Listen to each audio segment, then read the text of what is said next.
A grandeza do amor de Deus. Palavras de morte, abatidos, mas não destruídos. Olá, seja bem-vindo ao estudo das Escrituras. Eu sou a Solange Lima. Hoje vamos estudar os textos que estão aparecendo aí na tela para você e vamos iniciar com os salmos de louvor e adoração ao Senhor. Hoje encerramos os Salmos 106 e encerramos também o livro 4. Os salmos são escritos divididos em coletâneas de 5 livros. Os Salmos 106 encerra a coletânea do livro 4. Começou no Salmo 90 e foi até o Salmo 106. A partir de amanhã, do Salmo 107 até o 150, é o quinto e último livro que conclui a coletânea dos Salmos, que são orações, louvores, cânticos. Então, bora para a conclusão do livro 4 e do Salmo 106. Neste salmo, o salmista se focou em mostrar os feitos de Deus, os livramentos de Deus durante aquele período que o povo foi pela peregrinação deserto adentro, quando eles foram libertos do cativeiro do Egito, mostrou o que Deus fez e mostrou também o quanto o povo foi ingrato, foi rebelde, desobediente, mas hoje, o encerramento deste salmo, o salmista vem trazendo o olhar da misericórdia de Deus. Em todo o tempo, ele foi trazendo ambos os lados. O que Deus fez, como o povo reagiu com ingratidão, e aí a consequência disso, mas depois a misericórdia do Senhor, mostrando o tempo todo que Deus é reto, é justo, é misericordioso, é longânimo. E nos versos de hoje, ele encerra dizendo exatamente sobre este olhar de misericórdia de Deus. Em todo o tempo, em toda a Bíblia, quando o homem se arrepende verdadeiramente e pede perdão ao Senhor, o Senhor perdoa, o Senhor abençoa, corrige o caminho. E é o que ele está dizendo nos versos de hoje. Ele diz assim: contudo, atentou para a sua aflição. Quando ouviu seu clamor, lembrou-se da sua aliança com eles e se compadeceu segundo a grandeza do seu amor. Ele está falando nesse contudo, vindo de um contexto de que Deus havia executado a justiça e permitido que os opressores, os perseguidores do povo de Deus, tivesse vitória contra eles por conta da rebeldia do povo. Mas ele começa então hoje dizendo, contudo, logo após lembrar-se da aliança que fez com o povo tendo se arrependido, o grande amor de Deus, que faz toda a diferença, trouxe de volta a paz para esse povo e deu a vitória para eles. E o encerramento destes salmos diz: bendito seja o Senhor Deus de Israel, que é o nosso Deus, de eternidade em eternidade. E todo o povo diga amém, aleluia. E assim encerramos os Salmos 106. Vamos para o livro de Provérbios. O tema abordado hoje nos capítulos que estamos estudando de Provérbios fala especificamente, bem profundamente, sobre o uso das palavras, sobre a língua. Na verdade, não a língua em si, mas as motivações do coração. Ele está falando sobre como age a pessoa que não tem sabedoria e os efeitos que causam as palavras que saem da boca de pessoas que não têm sabedoria. Veja esse texto. Há palavras que ferem como espada, mas a língua dos sábios traz saúde. Então veja o contexto. As palavras podem ferir, mas a língua do sábio traz saúde. É o oposto. Na sabedoria tem equilíbrio. Se ele está dizendo que a palavra do sábio traz saúde, então qual é a palavra que traz o oposto da saúde? A palavra do insensato, do tolo, daquele que não tem sabedoria. Ele fala também que a língua mentirosa dura só por um momento, ou seja, o tal das máscaras que caem. Ninguém consegue viver uma vida de máscara o tempo todo. Sempre há de chegar o momento que essa pessoa vai deixar cair sua máscara.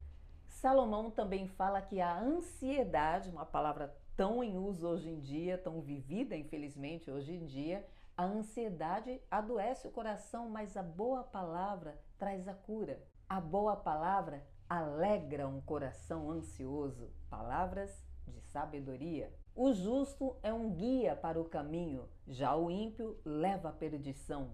E Salomão fala sobre um assunto que hoje em dia é tão comum, a famosa e antiga fofoca. Já não é de hoje que muitas pessoas vivem financeiramente da fofoca, de fazer fofoca, de disseminar fofoca disfarçada de notícia, de informação nas redes sociais, nos veículos de comunicação. Isso é um pecado, não deixa de ser fofoca. Salomão diz que o homem come do fruto da boca, ou seja, ele está falando da alma que se alimenta daquilo que está no seu coração. A boca fala do que está cheio o coração, e o coração deve estar cheio da verdade de Deus, da palavra de Deus, que é o alimento. Eu sou o pão vivo que desceu do céu. Nem só de pão viverá o homem, mas de toda palavra que procede da boca de Deus. Por outro lado, no mesmo versículo ele diz: mas os infiéis se alimentam da violência. E essa violência não é necessariamente uma violência física, mas verbal. Os infiéis se alimentam da violência. Cada vez que alguém vai para um canal, um veículo de comunicação, a rede social e difama alguém, fala mal de alguém, ele está se alimentando de uma violência, ele está violentando a vida de alguém, descaracterizando alguém, difamando alguém. Seja verdade ou não aquilo que está sendo dito, ninguém precisa, ninguém deve se prestar a este papel de degradar alguém, difamar alguém.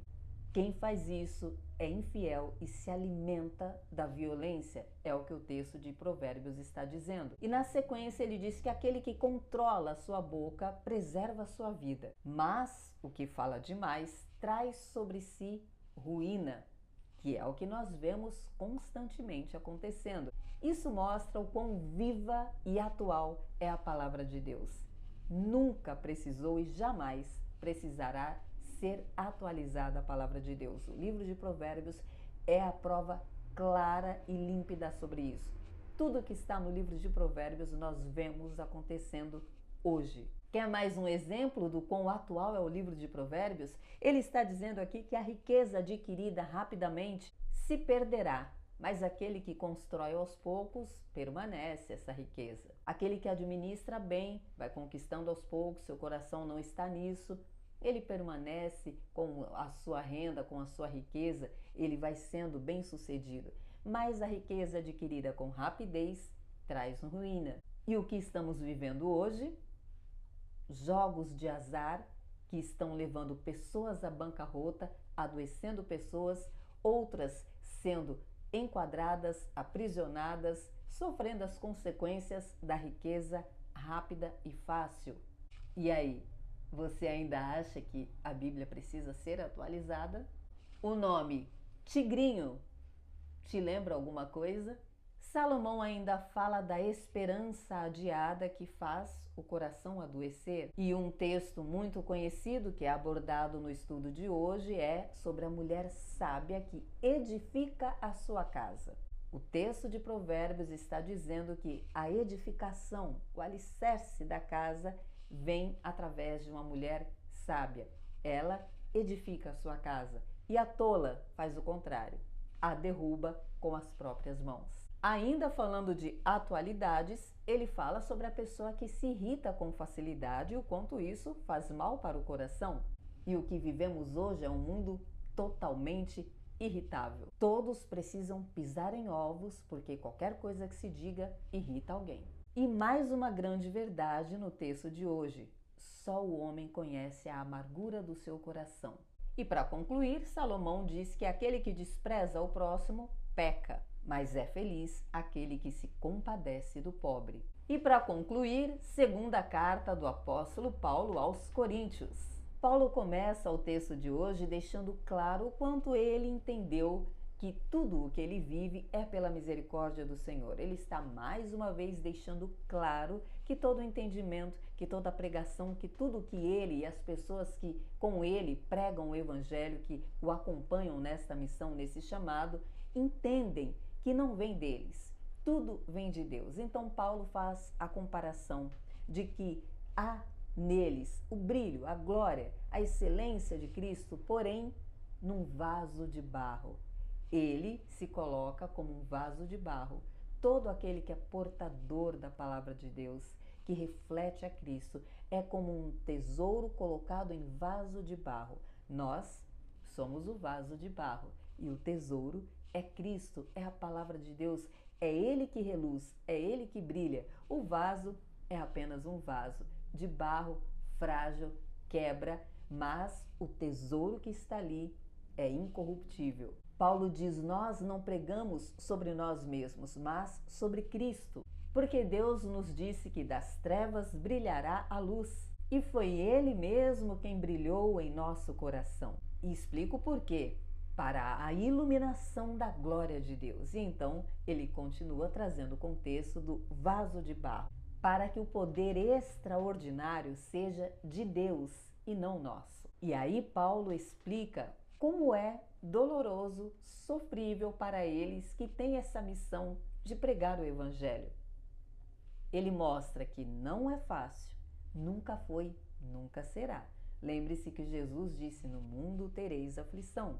Sobretudo aquele que tem a responsabilidade de ministrar sobre vidas. A quem muito é dado, muito é cobrado. No entanto, Paulo mostra o quanto vale a pena toda essa dor, todo o sacrifício, e o que ele espera não é desta terra. Tudo aqui é perecível. Ele está vivendo, no contexto ali daquela escrita, ele diz que está vivendo tudo aquilo sabendo que a herança dele, que a recompensa dele não está aqui nessa terra, mas é eterna. Então, Paulo cita o texto que é tão conhecido e tão aplicável às nossas vidas. Em tudo somos atribulados, porém não angustiados, perplexos, porém não desanimados, perseguidos, porém não desamparados, abatidos, porém não destruídos. Abatidos nós somos, nunca destruídos. Somos perseguidos, mas nunca desamparados. Jesus disse: no mundo tereis aflição, mas tem de bom ânimo, eu venci o mundo. E é essa a nossa esperança. Aliás, é essa a nossa certeza.